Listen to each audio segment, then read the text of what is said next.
جو عورتیں اپنے پیٹ میں حلال بچوں کو گرا دیتی ہیں ان کو اپنے بارے میں سوچنا چاہیے. کل قیامت کے دن یہ بچہ جس کو تم نے گرایا ہے اپنے پیٹ سے، قیامت کے دن یہ بچہ اپنے ماں کی پستان اور اپنے ماں کی چھاتیوں سے لٹکا ہوا آئے گا. جاء یوم القیامت ومعلق بین ثدیہا، وہ بچہ قیامت کے دن اس حال میں آئے گا کہ معلق بین ثدیہا، اپنے ماں کی دونوں پستان سے لٹکا ہوا ہوگا، اپنی ماں کی پستان سے دودھ چوس رہا ہوگا. اور اللہ کہے گا اے اس ماں کی پستان سے دودھ چوسنے والے بچے، کیا تیری کوئی شکایت ہے؟ کیا تو کچھ بولنا چاہتا ہے؟ کیا تجھے اپنے رب سے کچھ کہنا ہے؟ اللہ اس کو زبان دے گا. وہ چھوٹا سا بچہ جو اپنے ماں کی پستان سے دودھ چوس رہا ہوگا اپنی زبان ہٹائے گا، اپنا منہ ہٹائے گا، یقول، اور اللہ سے شکایت کرے گا، یا ربی ہذہ امی قدلتنی، اللہ یہ میری ماں ہے جس کا دودھ میں پی رہا ہوں، جس کی پستان سے میں لٹکا ہوا ہوں. اللہ یہ میری ماں ہے جس نے دنیا میں مجھے مار ڈالا تھا. اللہ یہ میری ماں ہے جس نے دنیا میں مجھے قتل کر دیا تھا. ہذہ امی قتلتنی، اللہ یہ میری ماں ہے جس نے دنیا میں مجھے مار ڈالا تھا. اللہ یہ میری ماں ہے جس نے دنیا میں مجھے قتل کر ڈالا تھا. اے اللہ یہ دنیا میں میری نہ ہوئی، تو اس کا مت ہو، اس کو بھی تو جہنم میں پھینک دے. اللہ رب العالمین پھر اس عورت کو جس نے دنیا میں اپنے بچے کا مرڈر کیا بنا کسی غلطی کے، بنا کسی پریشانی کے، اس نے یہ سوچ کر کہ 3 لڑکیاں پہلے سے، چوتھا بھی میری لڑکی ہے، الٹرا ساؤنڈ پہ چیک کرانے کے بعد پتا چلا لڑکی ہے، نہیں ہمیں نہیں چاہیے، اور ایبورشن کرا دیا، گرا دیا. قیامت کے دن اس عورت کو جہنم میں پھینک دیا جائے گا اور وہ بچہ اپنی ماں کو خود جہنم میں لے جانے کا سبب بنے گا کہ نہیں اللہ اس نے دنیا میں مجھے مار ڈالا تھا. اسلام تو حرام اور ناجائز اولاد بھی گرانے کی اجازت نہیں دیتا ہے. یہ اسلام انسانیت کا احترام ہے، انسانیت کا احترام. اسلام میں بہت جہاں تھوڑا بہت مسئلہ ہارڈ لگتا ہے وہیں آسانی بھی پیدا ہوتی ہے. مان لیجئے رمضان کا مہینہ اور 20 روزے گزر چکے ہیں. آج کوئی ہندو ہے یا کوئی عیسائی مسلمان ہو رہا ہے اور وہ 20ویں روزے کو مسلمان ہوا، تو اب وہ روزہ کب سے رکھے گا؟ روزے تو پورے مہینے کے فرض ہیں، لیکن کوئی ہندو یا کوئی عیسائی یا کوئی یہودی 20ویں روزے کو مسلمان ہو رہا ہے. 20 روزے تک ہندو تھا، عیسائی تھا، یا یہودی تھا، یا جینی تھا، بدھسٹ تھا. 20 روزے کے بعد مسلمان ہو رہا ہے 20ویں روزے کو، تو اب وہ روزہ کب سے رکھے گا؟ آج مسلمان ہوا ہے تو اب جب مسلمان ہوا تبھی سے تو رکھے گا. اب سوال یہ پیدا ہوتا ہے کہ وہ 20 روزے جو اس کے چھوٹے ہیں وہ پورے کرے گا یا نہیں کرے گا؟ تو صاف مسئلہ ہے کہ نہیں کرے گا. کیوں نہیں کرے گا؟ کیونکہ جب وہ اسلام لایا ہے تب تک وہ کافر تھا، اس پر روزہ فرض تھا ہی نہیں. آج وہ اسلام لایا تو اب جتنے روزے ہیں اتنے وہ رکھے گا، بقیہ روزے وہ نہیں رکھے گا. اس لیے نہیں رکھے گا کیونکہ اس وقت اس کے اوپر روزے فرض تھے ہی نہیں. کتنے روزے رکھے گا؟ جتنے باقی ہیں. ایک چیز اور سن لیجئے، 20ویں روزے کو اسلام لایا، لیکن اسلام لا رہا 5 بجے شام میں اور روزہ کھلتا ہے 6 بجے. اب 5 بجے وہ اسلام لا رہا ہے تو اسلام جیسی وہ 5 بجے لایا تو اب کیا کرے گا؟ آج کا روزہ کیا کرے گا؟ تو 5 بجے اسلام لاتا ہے تو 5 بجے ہی سے اس کا روزہ شروع ہو گیا ہے، کیونکہ 5 بجے سے پہلے اس کے اوپر روزہ فرض تھا ہی نہیں کیونکہ وہ کافر تھا. جیسے اسلام لایا ویسے اس پر روزہ فرض ہو گیا، ویسے ہی اس کے اوپر روزہ فرض ہو گیا. اب 5 بجے ہی وہ نیت کر لے گا کہ میں روزے سے ہوں. اسلام لے آیا، اشہد ان لا الہ الا اللہ وان محمد رسول اللہ، اسلام لاتے ہی اس کے اوپر عصر کی نماز فرض ہو جائے گی کیونکہ ٹائم ابھی باقی ہے اور اسلام لا چکا ہے، عصر کا وقت ابھی باقی ہے، لہٰذا پہلے عصر کی نماز پڑھے گا اور یہیں سے اس کا روزہ بھی شروع ہو جائے گا کیونکہ اسلام لا چکا ہے. جب سے اسلام لایا یہیں سے روزہ شروع، اور 6 بجے وہ روزہ سب لوگوں کے ساتھ کھول لے گا اور اس کا یہ ایک روزہ مانا جائے گا. یہ ایک روزہ مانا جائے گا. یہ آسانی بھی ہے اسلام، یہ آسانی بھی ہے. اسلام مشکل نہیں ہے، لوگوں نے اس کو مشکل بنا دیا ہے. کیا وہ لوگ صحابہ نمازیں نہیں پڑھتے تھے؟ کیا وہ روزے نہیں رکھتے تھے؟ مشکل بنا دیا ہے، فجر میں نہیں اٹھ پا رہے ہیں صاحب، کیوں؟ اب رات میں 1 بجے جرجی صاحب کو ٹائم ملے گا، 3 بجے تک جلسہ چلے گا، پھر آدمی یہاں سے جائے گا، تھوڑی دیر کمر سیدھی کرے گا، فجر میں اٹھے گا، نہیں اٹھ پائے گا، کلیئر ہے؟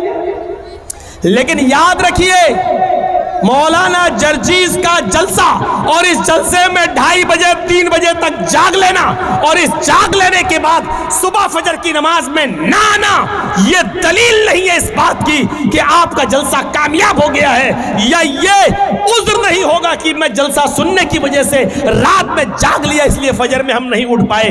جلسہ کرانا فرض نہیں تھا، فجر کی نماز پڑھنا فرض تھا، آپ نے ایک فرض کو چھوڑا اس کام کے لیے جو آپ کے اوپر فرض ہی نہیں تھا۔ میرے بھائیوں، یہاں سے یہ میسج لے کے اٹھیے گا، یہ پیغام لے کے اٹھیے گا، یہ تصور لے کے اٹھیے گا۔ تو انسانیت یہ ہوتی ہے، انسانیت۔ تو یا ایھا الناس انا خلقناکم من ذکر و انثی وجعلناکم شعوبا وقبائل لتعارفوا، تم کو ہم نے ایک مرد اور ایک عورت سے پیدا کیا ہے، تم سب آپس میں بھائی ہو، تم آپس میں ایک ہی باپ کے اور ایک ہی ماں کے بیٹے ہو، تمہارا باپ ایک ہے، تمہاری ماں ایک ہے۔ اچھا ایک چیز اور بتائیے، غور سے سننا، ہم مسلمان ہیں، یہ ہندو ہے، ہم دونوں کا جھگڑا ہوا ہے، اب کورٹ میں گئے تو جج صاحب بیٹھے ہیں، اگر مسلمان ہیں تو ان کا دل چاہتا ہے کہ ہم مسلمان کی طرف تھوڑا سا جھکاؤ کر دیں، ہندو ہے تو وہ چاہتا ہے تھوڑا سا ہندو کی طرف جھکاؤ کر دیں، یہ ہوتا ہے، یہ ہوتا ہے۔ قرآن نے انسانیت، یہاں پر انسانیت کو فروغ دیا ہے، انسانیت کو بڑھاوا دیا ہے، اور کہا اگر تم سچے مسلمان ہو تو فیصلہ کرتے وقت نہ قوم دیکھو گے، نہ برادری دیکھو گے، نہ ذات دیکھو گے، نہ مذہب دیکھو گے، حکم وَلَا يَجْرِمَنَّكُمْ شَنَآنُ قَوْمٍ عَلَىٰ أَن لَّا تَعْدِلُوا اعْدِلُوا هُوَ أَقْرَبُ لِلتَّقْوَىٰ۔ بھائی جس کو جانا ہو ابھی اٹھ کے چلے جاؤ یار، کیوں بار بار اٹھ رہے ہو؟ بہت ڈسٹرب ہوتا ہے ہم کو سامنے۔ لا یجرمنکم شنآن قوم، آئے مسلمانوں، کسی قوم کی دشمنی، کسی مذہب کی دشمنی تمہیں اس بات پر مجبور نہ کر دے کہ تم سچا فیصلہ نہ کر سکو، ان کے ساتھ انصاف نہ کر سکو، ایسا نہیں ہونا چاہیے۔ اعدلوا، ہر حال میں سچا فیصلہ کرنا، چاہے وہ مسلمان کے خلاف جائے، چاہے وہ ہندو کے خلاف جائے، عیسائی کے خلاف جائے، تمہارے اپنے خلاف جائے، تمہارے اپنے بیٹے کے خلاف جائے، تمہاری اپنی اولاد کے خلاف جائے۔ اچھا آپ کے ہاں مان لیجئے، ہمیں نہیں معلوم چاپی میں یہ ہوتا ہے یا نہیں ہوتا ہے، بنگال کے جلسوں میں بہت جگہ ایسا دیکھا گیا ہے کہ ایک گاؤں میں کوئی لڑکا اسی گاؤں کی کسی لڑکی کو لے کے بھاگ گیا، 2-4 دن کے بعد پکڑ گئے، گاؤں واپس آئے، اب لڑکی کا باپ روتا ہے، میری لڑکی تو عزت لٹ گئی، برباد ہو گیا، منہ دکھانے کے لائق نہیں ہے۔ اب زور ڈالا جاتا ہے گاؤں کی طرف سے کہ تو لے کے بھاگا تھا، چل اب شادی کرو اس کے ساتھ۔ یہ گاؤں کی طرف سے فیصلہ ہوتا ہے شادی کرو اس کے ساتھ، اور وہ لڑکا تیار نہیں ہے شادی کرنے کے لیے، وہ لڑکا کہہ رہا بھائی شادی کی تو کوئی بات ہی نہیں ہوئی تھی۔ اب یہ لڑکی کا باپ کہہ رہا ہے یہ لڑکا لے کے بھاگ گیا میری لڑکی کو، اب میری لڑکی تو بدنام ہو گئی، کچھ ہوا ہو یا نہ ہوا ہو لیکن بدنام تو ہم ہو گئے، کون میری لڑکی سے شادی کرے گا؟ لڑکے کا باپ یہ کہہ رہا بھائی دونوں باتیں کرتے تھے، موبائل پہ لگے رہتے تھے رات رات بھر، ہم کیا کریں؟ لڑکا کہہ رہا ہم شادی کیوں کریں، شادی کی کوئی بات ہی نہیں ہوئی ہے اس سے ہماری۔ ٹھیک ہے ہم بھگا کے لے گئے تو تمہارے گھر تھوڑی گھس کے لے گئے تھے ہم. فون پہ بات ہوئی فلاں جگہ تم آ جاؤ, ہم بھی فلاں جگہ چل رہے ہیں, موٹر سائیکل لے کے آ جائیں گے.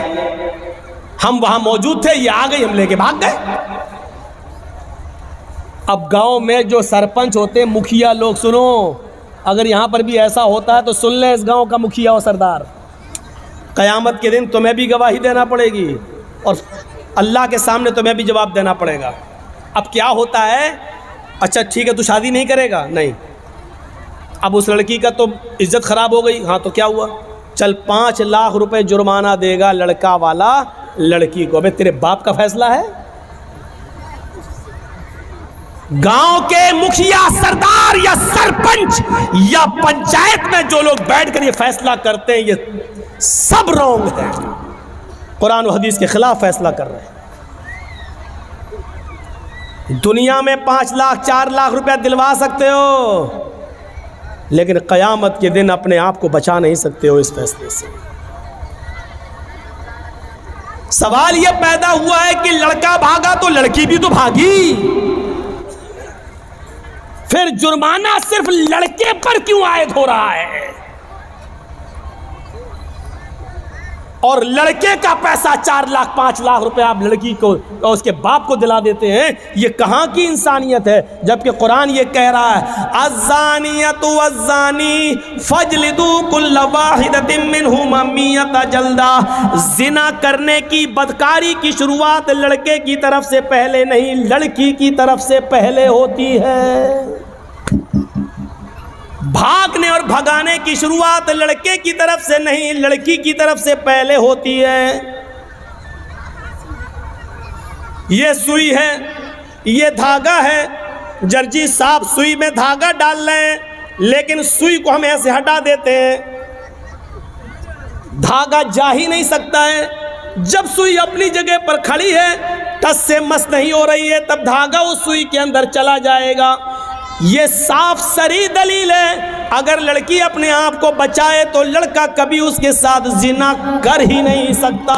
مولوی جرجیز کی بات انڈین قانون کے خلاف ہے, لیکن قرآن و حدیث کی روشنی میں ہے. زنا کی شروعات اگر لڑکی بھاگنے کے لیے تیاری نہ ہو تو لڑکا بھگا ہی نہیں سکتا ہے.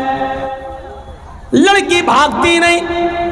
سوال ہے صاحب, میرا لڑکا, تمہارا لڑکا میری لڑکی بھگا کے لے گیا, تو 18 سال تک پالتا رہا, پھر تو اپنی الماری بھی نہیں بچا سکا. وہ پیسہ بھی لے کے بھاگ گئی اور سونا بھی لے کے چلی گئی, زیور بھی لے کے چلی گئی. جب تو اپنی لڑکی پر اتنا کنٹرول نہیں کر سکا تو جرمانہ لڑکے والوں پر لگاتے ہیں, اور یہ فیصلہ پنچایت کرتی ہے گاؤں کی, سرپنچ کرتا ہے, مکھیا کرتا ہے, سردار کرتا ہے. یہ فیصلہ جو قرآن و حدیث کے خلاف.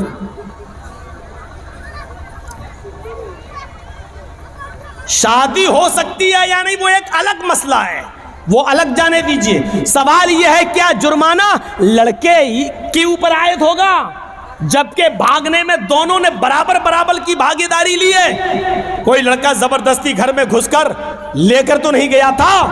آپ کی لڑکی بھی گھر سے نکلی, لڑکا بھی نکلا, دونوں نکلے, 1 ہفتہ غائب رہے, پھر آئے, وہ ایک الگ مسئلہ ہے.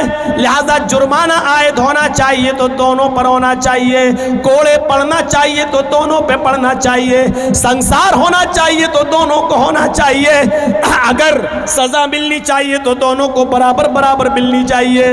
آپ یہاں لڑکے پر 5 لاکھ 2 لاکھ 3 لاکھ کا جرمانہ لگا کر آپ سزا نہیں دے رہے ہیں, بلکہ لڑکے سے لڑکی کو ایوارڈ دلوا رہے ہیں, انعام دلوا رہے ہیں. اب گاؤں کی اور دوسری لڑکیوں کو یہ اتساہن مل رہا ہے کہ ہم بھاگ رہے ہیں, اگر شادی ہوگی تب بھی ٹھیک, اور نہیں ہوگی تو 5 لاکھ روپیہ ہمیں ویسے بھی مل جائے گا. اس 5 لاکھ روپے میں تو ہم دوسری شادی بھی کسی اور سے اچھی طریقے سے کر سکتے ہیں. سن لو, اس جرمانے پر جن لڑکیوں کے حوصلے بڑھتے ہیں ان کا گناہ بھی ان پنچایتوں کے سر پہ رکھا جائے گا. وَلَا يَجْرِمَنَّكُمْ شَنَآنُ قَوْمٍ عَلَىٰ أَلَّا تَعْدِلُوا. کسی قوم کی دشمنی تمہیں اس بات پر مجبور نہ کر دے کہ تم عدل نہ کرو، فیصلہ نہ کرو، ایسا نہیں ہونا چاہیے۔ اعدلوا هو اقرب للتقوی، ہر حال میں انصاف کرنا، ہر حال میں سچی بات کہنا، چاہے وہ کسی کے بھی خلاف ہو۔ حضرت علی رضی اللہ تعالیٰ عنہ کی ایک زرہ کیا ہوتی ہے آپ کو بتاؤں؟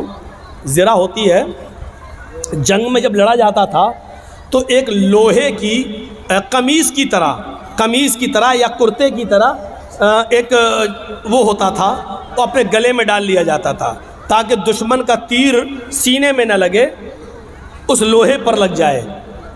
تیر آئے، کھنجر آئے، تلوار آئے تو وہ لوہے پر لگے، تو اس کو بولتے تھے زرہ۔ تو جنگ میں جاتے تھے، جو گھر کے باہر رکھی ہوئی تھی، حضرت علی اندر چلے گئے، زرہ باہر رکھی رہی، جب گھر سے باہر آئے تو زرہ غائب ہو گئی، وہ زرہ غائب ہو جاتی ہے۔ اور سنیے، 6 مہینے کے بعد وہ زرہ ایک یہودی کے پاس نظر آتی ہے۔ آہا، سنتے رہیے میرے بھائیوں، بڑا زبردست مسئلہ۔ کس کے پاس؟ ایک یہودی کے پاس نظر آتی ہے وہ زرہ۔ حضرت علی نے اس یہودی سے کہا اے یہ زرہ میری ہے۔ اور حضرت علی کون ہے؟ امیر المومنین۔ امیر المومنین سمجھ رہے ہو نا؟ اس کو سمجھانے کے لیے بول دوں، چیف منسٹر۔ امیر المومنین ہے، پورے علاقے کے ذمہ دار ہیں۔ یہودی سے کہتے ہیں یہودی یہ زرہ تو میری ہے، تیرے پاس کہاں سے آئی؟ اس نے مسکراتے ہوئے کہا اچھا نیت خراب کر رہے ہو میری زرہ پر، یہ تو میرے پاس بہت دنوں سے ہے۔ حضرت علی نے کہا تم پنگا لے رہے ہو، تمہیں اچھی طریقے سے معلوم ہے کہ یہ زرہ میری ہے۔ اس یہودی نے کہا آپ جھوٹ بول رہے ہیں۔ لیجیے، کس سے کہا جا رہا ہے؟ حضرت علی سے۔ آپ جھوٹ بول رہے ہیں، یہ زرہ آپ کی نہیں میری ہے۔ حضرت علی نے کہا میں تمہارے خلاف مقدمہ دائر کروں گا عدالت میں۔ چاہتے تو چیف منسٹر تھے، اپنے لوگوں کو بھیج کر وہ زرہ لے سکتے تھے، لیکن نہیں۔ تو میں عرض یہ کر رہا تھا کہ حضرت علی نے کہا میں مقدمہ دائر کروں گا۔ اس یہودی نے کہا کر دو مقدمہ، دیکھتے ہیں عدالت کیا فیصلہ کرتی ہے۔ حضرت علی نے مقدمہ دائر کر دیا۔ کہاں؟ کورٹ میں، عدالت میں۔ اور جج کون ہے؟ قاضی شریح۔ اور یہ جج کس نے بنایا؟ حضرت علی نے۔ جج کس کا؟ علی نے بنایا۔ لیکن جج بنا ضرور رہے حضرت علی، لیکن جج نے یہ نہیں دیکھا کہ مجھے جج بنایا کس نے۔ جج کا مطلب یہ ہوتا ہے کہ مجھے عدل اور انصاف کو قائم رکھنا ہے۔ قرآن کی اس آیت کے پیش نظر کہ وَلَا يَجْرِمَنَّكُمْ شَنَآنُ قَوْمٍ عَلَىٰ أَن لَا تَعْدِلُوا اعْدِلُوا هُوَ أَقْرَبُ لِلتَّقْوَىٰ۔ کبھی کسی قوم کی دشمنی تمہیں غلط فیصلہ کرنے پر مجبور نہ کر دے، صحیح فیصلہ کرنا چاہے وہ کسی کے خلاف ہو۔ اس یہودی کے پاس نوٹس پہنچا کہ تمہیں بھی آنا ہے۔ حضرت علی اور یہودی دونوں ایک ہی دن پہنچتے ہیں قاضی شریح کی عدالت میں۔ قاضی شریح کی عدالت میں یہ ایسا جج نہیں تھا وہاں۔ حضرت علی رضی اللہ تعالیٰ عنہ بھی کورٹ میں موجود ہیں، ایک کٹ گھرے میں کھڑے ہیں، یہودی بھی دوسرے کٹ گھرے میں کھڑا ہے۔ پوچھا ہے علی مقدمہ آپ نے دائر کیا ہے، بتاؤ کیا پرابلم ہے؟ کہا اس یہودی کے پاس ایک زرہ ہے، وہ زرہ میری ہے، اور یہودی کہتا ہے کہ وہ زرہ میری ہے، لہٰذا اس یہودی سے وہ زرہ مجھے دلوائی جائے۔ قاضی صاحب نے کہا ہے یہودی حضرت علی کہہ رہے ہیں کہ وہ زرہ میری ہے، تم اس کے بارے میں کیا کہنا چاہتے ہو؟ اس یہودی نے کہا حضرت علی جھوٹ بول رہے ہیں، زرہ میری ہے، اس وقت میرے پاس ہے، میں عدالت کے باہر رکھ کر آیا ہوں۔ قاضی نے حضرت علی سے کہا ہے علی یہ شخص کہہ رہا وہ زرہ میری ہے، تم کہہ رہے ہو میری ہے، ابھی زرہ تو اس یہودی کے پاس ہی رہے گی کیونکہ اس کا مالک وہ ہے، ابھی اس کے پاس ہے، لیکن مجھے یہ بتاؤ کہ اگر وہ زرہ تمہاری ہے تو تمہارے پاس کوئی گواہ ہے یا نہیں؟ اس گواہ کو بلاؤ۔ میں اس سے پوچھوں اس زنا میں کیا کیا تم نے دیکھا ہے اور کس بنیاد پر کہتے ہو کہ وہ علی کی زنا ہے؟ حضرت علی نے کہا ہاں گواہ ہے۔ کہا کون؟ کہا ہے۔ کہا اس گواہ کو بلاؤ۔ جب گواہ کو بلایا گیا تو وہ گواہ حضرت علی کے بیٹے حضرت حسن تھے۔ وہ کٹگھرے میں کھڑے ہوئے اور گواہی دینے لگے، اے قاضی صاحب یہ میرے ابو کی زنا ہے اور میں زنا کو اچھی طرح پہچانتا ہوں، میرے باپ کبھی جھوٹ نہیں بولے، لہٰذا یہ زنا میرے ابو کی ہے، میں گواہی دیتا ہوں اس زنا کو یہودی سے لے کر میرے باپ کو دلوایا جائے۔ قاضی صاحب کا فیصلہ سنیے، قاضی صاحب کا فیصلہ سنیے۔ قاضی صاحب کہتے ہیں امیر المومنین سے، اے علی جی آپ کی گواہی آپ کے بیٹے نے دی اور شریعت باپ کے حق میں بیٹے کی گواہی معتبر نہیں مانتی ہے۔ شریعت کہتی ہے، قرآن و حدیث کہتی ہے باپ کی گواہی اگر بیٹا دے تو اس گواہی کو نہیں مانا جائے گا، کیونکہ بیٹا اپنے باپ کے خلاف بولتا ہی نہیں ہے، وہ اپنے باپ کی حمایتی میں بولتا ہے، لہٰذا کوئی دوسرا گواہ لاؤ، آپ کے بیٹے کی گواہی شریعت کے مطابق قبول نہیں۔ حضرت علی نے کہا ایک دوسرا گواہ بھی ہے میرے پاس، اپنے غلام کو بلایا۔ جب غلام کٹگھرے میں آتا ہے حضرت علی نے کہا یہ میرا گواہ ہے، غلام نے گواہی دی کہ یہ زنا علی کی ہے، ہمارے آقا کی ہے۔ حضرت جج صاحب نے پوچھا قاضی صاحب نے کہ تم کون ہو؟ کہا میں ان کا غلام ہوں۔ فرمایا کمبر نام ہے میرا، میں ان کا غلام ہوں۔ کہا اے علی شریعت کہتی ہے مالک کے حق میں غلام کی گواہی بھی قبول نہیں کی جاتی ہے، کیونکہ غلام اپنے آقا کے خلاف اپنے مالک کے خلاف بولتا ہی نہیں ہے، اس کے اوپر اپنے مالک کا پریشر ہوتا ہے، وہ جانتا ہے کہ اگر اپنے مالک کے فیور میں نہیں بولا تو گھر مار کھائیں گے، ہمیں مارا جائے گا، ستایا جائے گا، لہذا مالک کے حق میں غلام کی گواہی بھی قبول نہیں۔ اے علی معذرت کے ساتھ آپ کی غلام کی گواہی بھی قبول نہیں کی جائے گی، کوئی اور گواہ ہو تو لاؤ۔ حضرت علی نے کٹگھرے میں کھڑے ہو کر کہا اے جج صاحب، قاضی صاحب، ان دو گواہیوں کے علاوہ میرے پاس اور کوئی گواہی نہیں ہے۔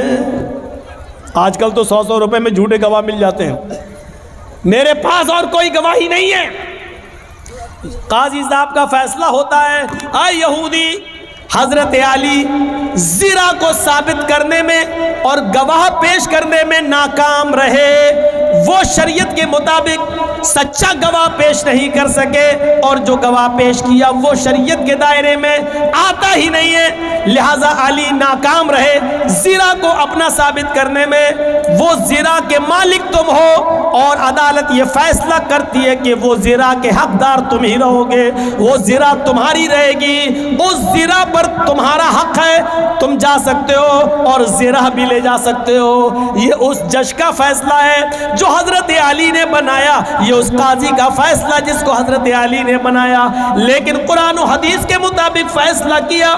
فیصلہ میں اگرچہ زنا میں حضرت علی ہی کی تھی، زنا حضرت علی ہی کی تھی، لیکن گواہ وغیرہ نہ لانے میں ایسا ہو جاتا ہے کہ فیصلہ یہودی کے حق میں کرنا پڑتا ہے۔